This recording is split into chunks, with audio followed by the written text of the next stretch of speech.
Jell-O. The Jell-O program starring Jack Benny with Abe Lyman and his orchestra coming to you from Radio City, New York. The orchestra opens the program with I Double Dare You.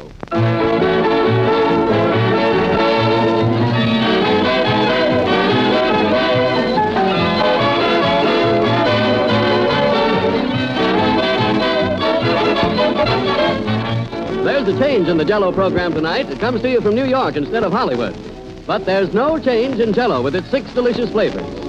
Jell-O is always good wherever you have it, New York or Hollywood, north or south, at home or in a restaurant. You can count on Jell-O to be tops in goodness every time. For Jell-O brings you that special extra rich fruit flavor. A flavor as delicious as the fresh, ripe fruit itself.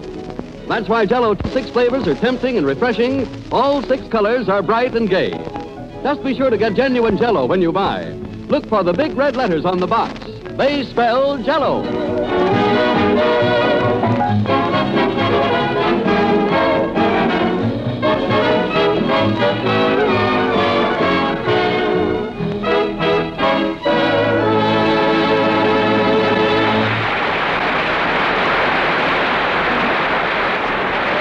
That was I Double Dare You, played by the orchestra. Now, ladies and gentlemen, we bring you a man who traveled all the way from California to New York. That gypsy of the airwaves, Jack Benny. Thank you. Thank you very much. Hello again. This is Jack Benny, your little nomad talking. And Harry Von Zell, I want to tell you right now how much I appreciate your helping me out tonight. It's a grand gesture. Oh, well, don't really. mention it, Jack. I only hope I'll be able to fill Don Wilson's shoes. What was that? I said, I hope I can fill Don Wilson's shoes. Oh, you can, Harry, you can. But don't ever get into his pants without a compass. You know? You should see that guy. I'll bet.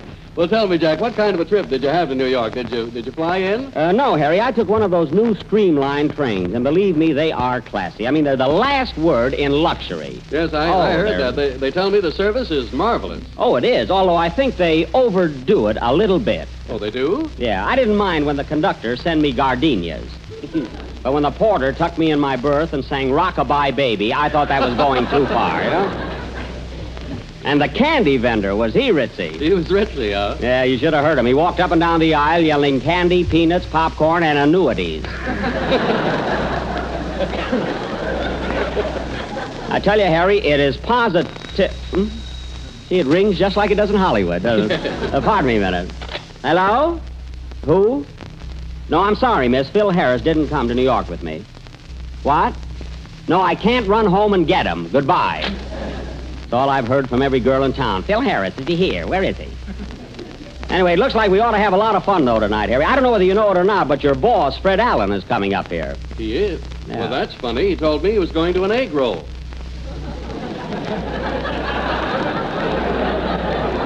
An egg roll? Well, maybe that's what he thinks this is. Hiya, Jack, old boy. Welcome to New York. Oh, hello, Lyman. How are you?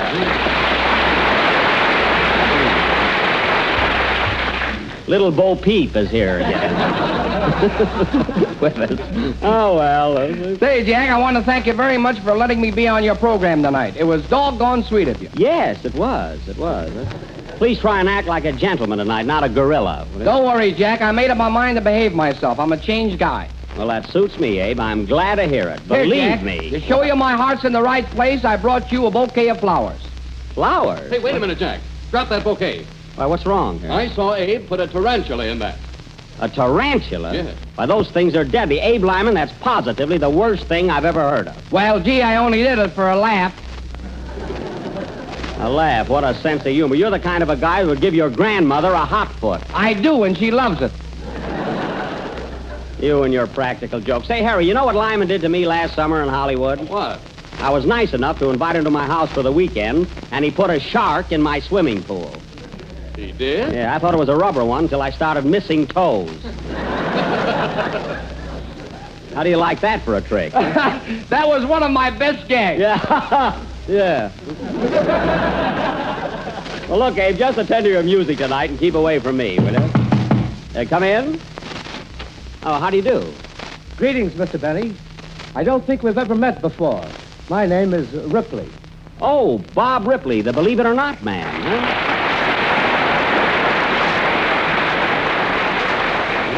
Well, it was awfully nice of you to drop in, Mr. Ripley. What can I do for you? Well, Jack, you know I'm always on the lookout for curiosities of all kinds. Yes.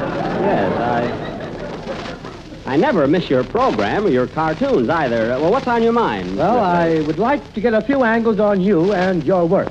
As a curiosity. Go right ahead. Now, first, is it true that when you make a picture, you wear a silver fox toupee? Yes, but only on special occasions. As a rule, I wear a subdued fright wig, like J.C. Flippin, something. Now, another thing. Yeah? You're a musician, aren't you? Well, yes. Around Carnegie Hall, I'm known as Yasha. Is it true that the strings on your violin were made from the tail of a wildcat who later committed suicide? Well, he didn't commit suicide exactly, but he is wilder than ever now, Bob. One more question, Jack. Uh-huh. I understand that you were recently chosen as one of the best-dressed men in America. Is that right? Yes, I cannot deny that. Well, is that suit you're wearing now a sample of your taste in clothes? Well, of course, don't go by this, Bob. You see, this is just a little lounging outfit, Oh, you mean you'd look better if you were lying down? If he's an undertaker, I'll scream. Now, really, it isn't fair to judge me by this suit, Bob. Really, Mr. Ripley, you'd love my soup and fish. You cook, too. I was talking about my formal attire. Are there any more questions? No. Believe it or not, I think I've got about all I need. Thanks very much, Jack. You're welcome. Oh, would you like a picture of me, Mr. Ripley? No, not unless you've got 3 arms. Goodbye. Goodbye.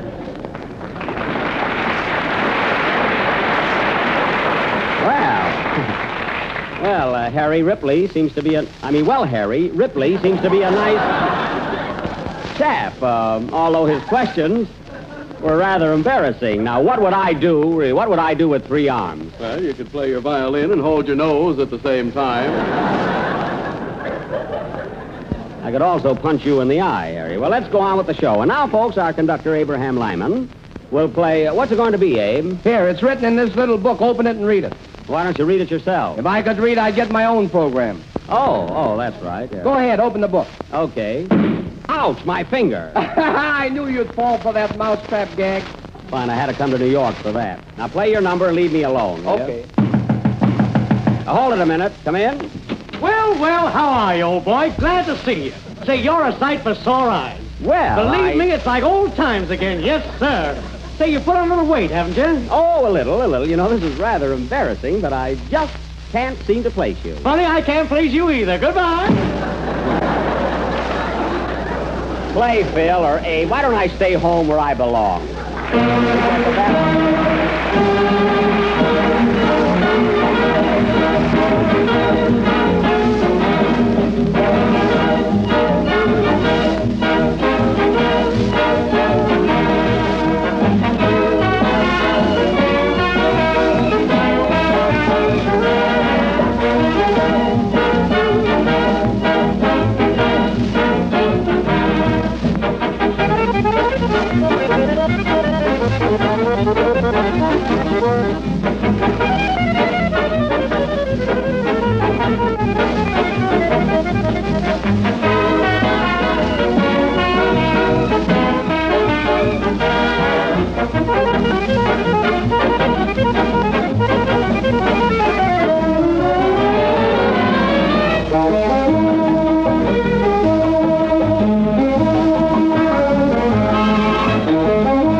nice new number you gave me for my New York appearance.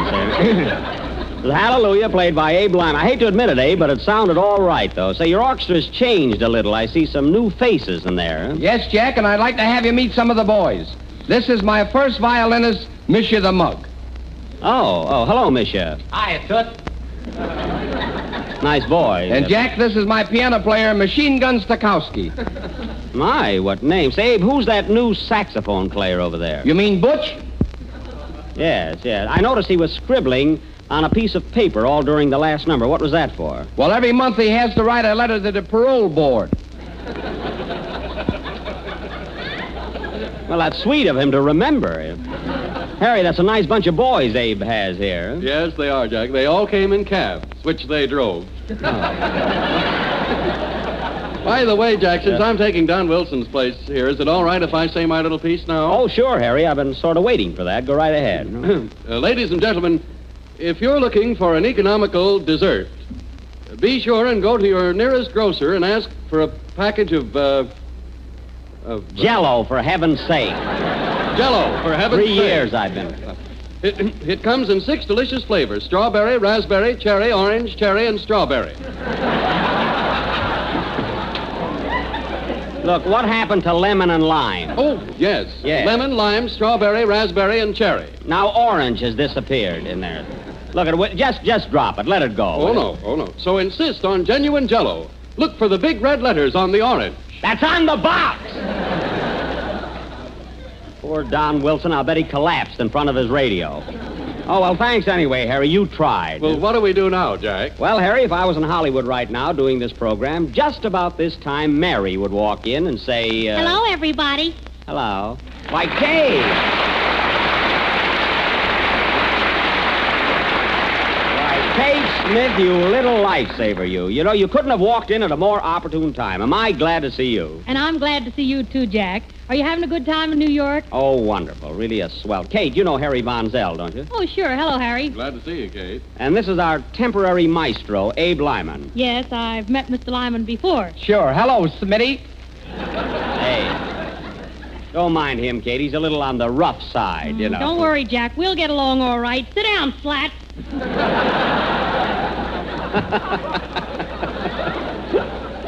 Well, I'm glad you're taking it the right way. I must tell you how much I've enjoyed your programs, Kate. They've been grand. Thank you, Jack. And by the way, Mary told me that as soon as I saw you, to give you her love and a great big kiss. How about Phil Harris? There you go, just like the rest. No kidding, Kate. What do all you girls see in Phil? Well, he's handsome, charming, suave. Debonair. Debonair? Hey, where did you learn that word? Well, I was reading a book one day and stubbed my eye on it. I thought so. Well, anyway, Kate, how about that kiss Mary wanted me to give you? Now, come on. None of your lip, Benny. All right, you don't know what you're missing. You know, Kate, I'm a leading man in Hollywood. Mm-hmm. Well, I'll see you out there sometime. It's a date. You can always find me on Vine Street, right in front of the Owl Drugstore there. Oh, say, I meant to tell you, Jack. Mary sent me a letter yesterday, and it was all about you. Do you want to hear it? Oh, no, don't bother, Kate. Oh, yes, I want to read it to you. Please let me. Don't you want to? No, it's probably I nothing. will. Well, I will anyhow. Don't beg me now. I'll read it. Von Zell, get here shut on up, time Keep next quiet, time. Jack. It reads, Dear Kate, Yeah. glad to hear that you're taking my place. But as this is the first time you've ever worked with Jack, there are some things that every girl should know. It starts out bad. If Jack asks you out to dinner and tells you there's a marvelous floor show at the Automat, don't fall for it. Now, isn't that awful? However, if you do go out to a nightclub with Jack and he asks you to dance with him, say no. As he'll want to roll up his pants and do the minuet.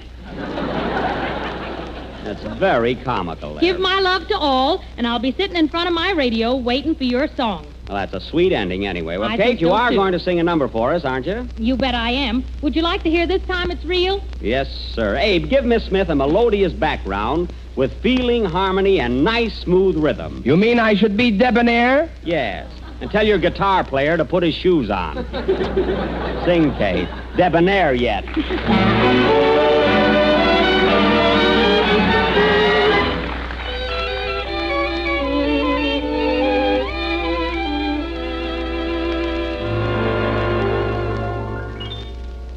I was a fool, knew nothing where love was concerned.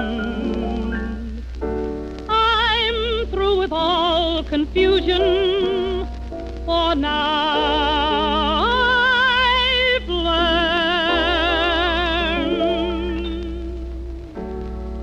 I know it, this time it's real. It's thrilling, so thrilling, the way I feel. Love before was different. I just played a part. But this time it comes right from my heart.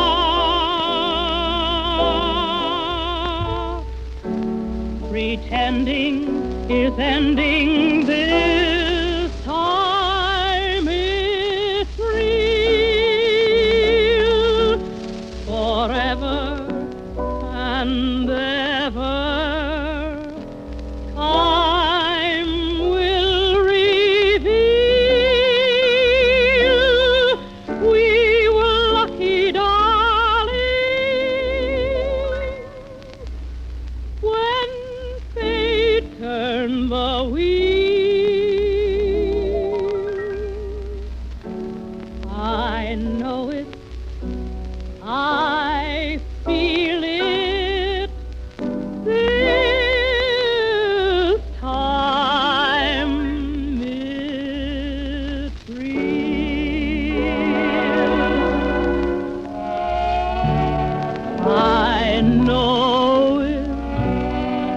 I know it. This time it's real.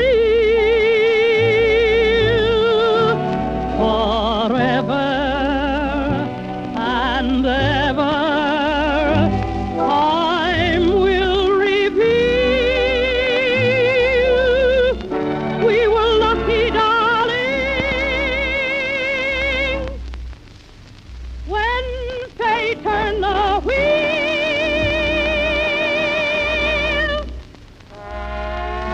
I know it, I feel it. This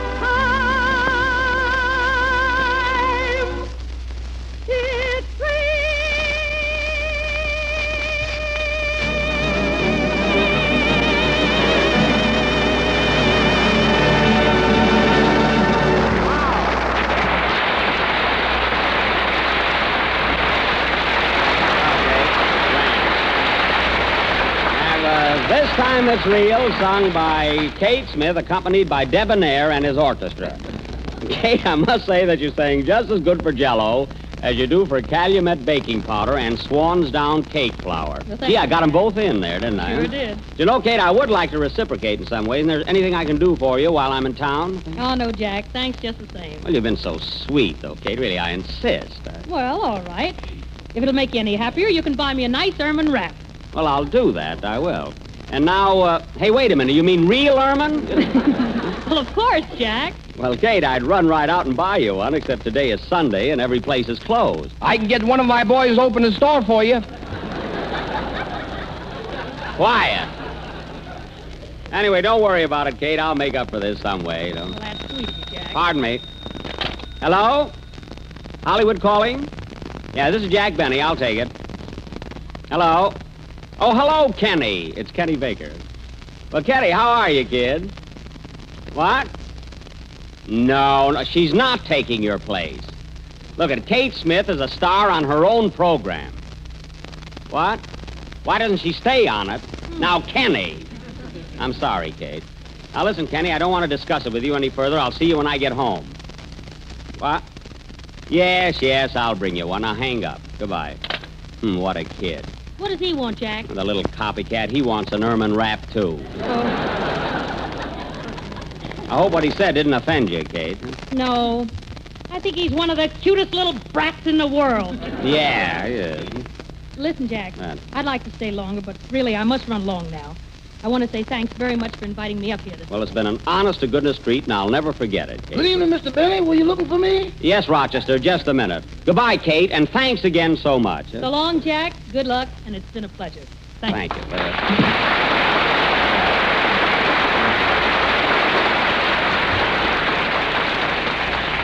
Well, Roch, I haven't seen you since we got off the train 4 days ago. Where were you?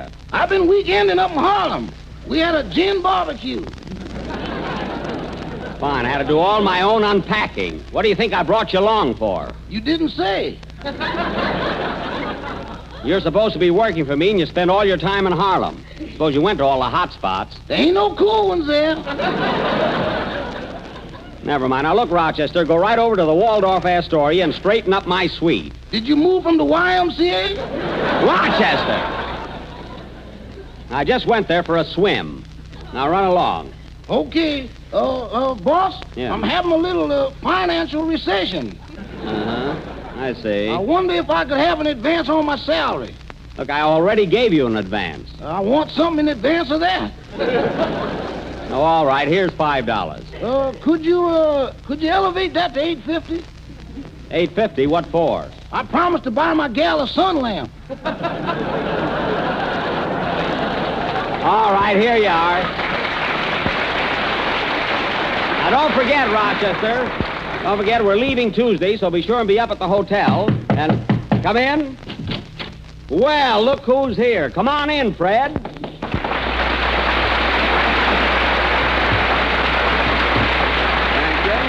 All I need. Me and two ass friends? Yeah. Thank you, ladies and gentlemen. I'm certainly surprised to see so many of you in here tonight. It's not raining outside, is it? No, it's not raining, Fred. These people are all here to see me. And you're not giving away dishes or anything, Mr. Benny? Now, sir, it's just me. Now, look, Jack, you couldn't draw a crowd as big as this if you were a gutter on New Year's Eve. Oh, I couldn't, eh? With running water, I'll throw that in. Now, listen, Fred. You're here to work, so take off your coat and let's go. Now, wait a minute, Jack. Before we start this Punch and Benny show, there's something we've got to straighten out right now. What's that, Fred? I'm not going to open my mouth on this program, except to yawn, until you give me what you promised me last week. What I promised you? You know. Now, don't play possum, Benny. Hand over that Boy Scout knife. Oh, yes, I knew you'd remember that. All right, here it is. Wait till I take the chain off. I want the knife, chain, and everything that goes with it. Oh, I suppose you even want this elk's tooth. No, you can put that back in your mouth.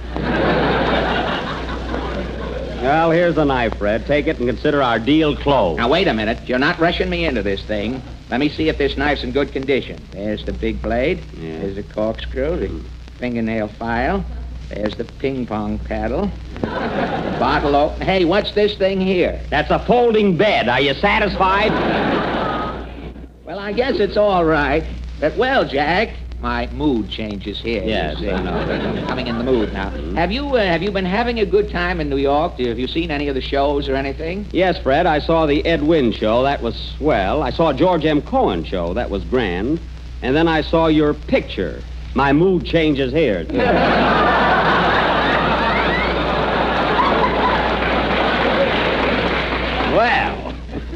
Well, there wasn't an S on that well by any chance. Well, what about it? Nothing, Fred. Oh, wait. But if you got paid for that picture, and I think you did, you should split 50-50 with Santa Claus. First time I ever saw a radio comedian who was his own studio audience. Now,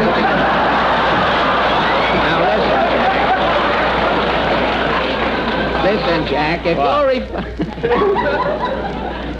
if you're a fine time I go on, the first show I didn't get on at all. Now, here's the second one. I'm just creeping in at the finish here. Listen, Jack, if you're referring to that screen triumph, Sally, Irene, and Alan, that picture is funnier than Don Wilson thinks you are. Is that so? You're jealous, that's all. That's so. Did you ever hear yourself enjoy you? Oh. Jealous. Well, I made a picture last year called Artists and Models. It was a sensation. I got 85 belly laughs. I'll say you did. You should have pulled in your stomach, too. My stomach had nothing to do with it. It was my performance. At least I photographed well. Oh, I suppose I didn't. Listen, Fred, I saw a sweepstake winner in a newsreel yesterday that looked better than you did. And he was selling fish at the time. Well, you put me in a picture with a fish, and I'll steal a picture, too. Artists and models. What were you in that celluloid omelet, an artist or a model? I was an easel, Smarty. An easel? Yes. Well, how can a weasel play an easel? Now, listen, Fred. Shall I slice him down, Mr. Benny? Never mind, Rochester. Now, wait a minute. Who is this Swami here? Swami? I'm Mr. Benny's butler. Butler, hey? Well, listen to me, you Nougatine Jeeves. One more word out of you, and you'll be butling in a shroud. Don't let him scare you, Rochester. I ain't scared. That's the stuff. Wait a minute. What is a shroud? A shroud, my untutored friend, is a windbreaker for a ghost. Oh, make way for a cow.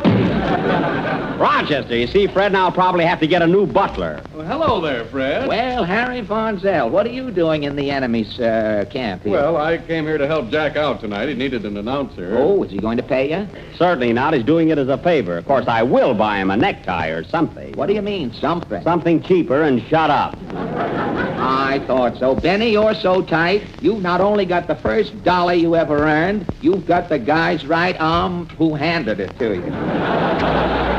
Well, it was loose. Let me tell you something, Alan. Hey, pipe down, fellas. You're upsetting me. Oh, are we bothering you, Abe? Yeah, why don't you two guys be debonair? Abe, if you say debonair once more, I'm going to ask you what it means. Well, how will you know if his answer's correct? Don't worry about me. I know plenty of big words. Look, I've got words I could cut in halves, and you wouldn't understand either half of them. Now, look, you itinerant buffoon, the only big word you know is your right name. Well, if I did reduce it a little, my right name wasn't so long. It wasn't. Why, your name was so long it used to take 15 minutes to write it in shorthand. And then they had to send the pencil over to the Mayo brothers for relaxation. You should talk. When you were in vaudeville, they had to put your right name on a rubber marquee. Now, that's vulcanized slander, Benny. Why, you weather-beaten gargoyle. Hold on there, Mr. B. I'll throw you out of here so fast you look like a jockey on a skyrocket. Now, that's enough, Benny. One more crack, and I'll hit you on top of your head so hard, you'll think your feet are bookends for your head. I'm glad you loused that one up.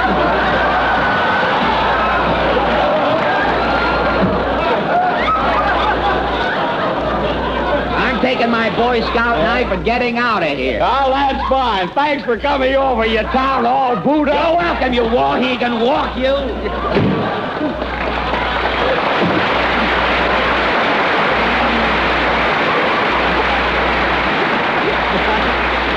I'm nice enough to invite him up here, and what do I get?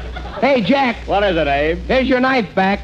My knife? How'd you get it away from Alan? My flute player bumped into him. Oh, boy, that's marvelous. Thanks. You want his watch, too? Never mind. Play, Abe. You know, the crowning touch to a good meal is the dessert, the happy ending. Well, that's where Jell-O comes in, the happy ending for any meal. For Jell-O looks so festive and tastes so delicious, it makes the ideal dessert for any occasion. And Jell-O is quick and easy to prepare. Serve it perfectly plain if you like, a clear, glowing mold of Jell-O, or garnish it with whipped cream, fruit, or nut meats. It's grand no matter how you serve it. But remember, only Jell-O brings you that delicious, extra rich fruit flavor. So don't accept any substitutes. Get the real thing, the one and only genuine Jell-O. The last number of the 26th program in the new Jell-O series. We're with you again next Sunday night at the same time, broadcasting from Hollywood, California. I want to thank Harry Von Zell, Bob Ripley, Kate Smith, Abe Lyman, and Fred Allen for their cooperation. It was a grand gesture. And now, folks, come in. Mr. Benny? Yes? Is the program over yet? Just about. Say, how did you get to New York, anyhow? I flew in. I hope I land pretty soon. Oh, good night, Doll. This is the National Broadcasting Company.